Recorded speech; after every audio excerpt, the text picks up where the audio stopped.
Howdy, howdy. So, back for more info, eh? I can't blame you. These little tidbits are delightful. Today I'm going to cover a Delicious. rather spooky topic, the graveyard.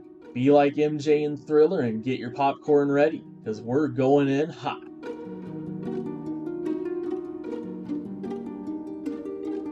Alrighty then. So you curved Boom. out pretty well and you have a 1-drop to continually buff with your Nice. siege veteran.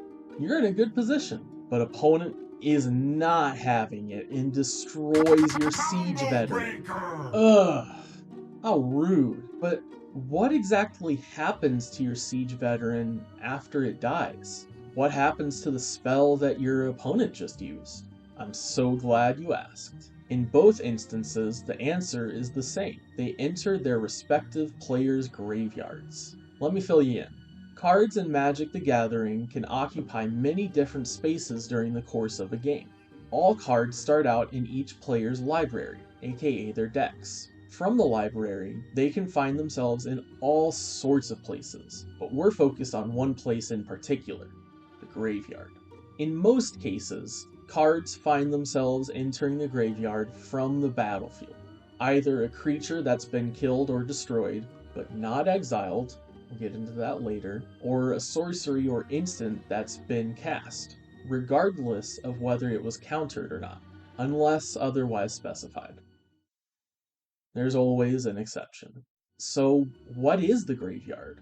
Essentially, it's a place for used cards to hang out.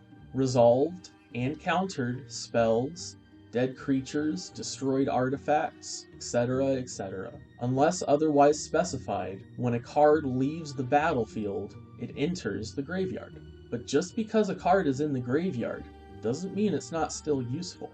There are countless ways for decks to interact with the graveyard. Some grow the power and toughness of their creatures based on how many spells are present in their graveyard, while others focus on bringing back their dead creatures and used spells for infinite value. And if you find yourself facing up against a deck that specializes in utilizing the graveyard, have no fear. There's a neat trick that Wizards of the Coast saw fit to add to the game to counter this. Exile. Exile exists as a place that is outside the game. It's like a graveyard for the graveyard. There are numerous cards that can bring a card back from the graveyard, but there are only a select few that can bring back a card from exile. And there are many ways to exile cards, most notably perhaps being the white spell Swords to Plowshares. It's a great alternative to simply killing a creature and risking it coming back to life later on down the line. And that's it. Now you know everything you need to know about the basics of the graveyard. Get out there and use your knowledge to show those noobs who's boss.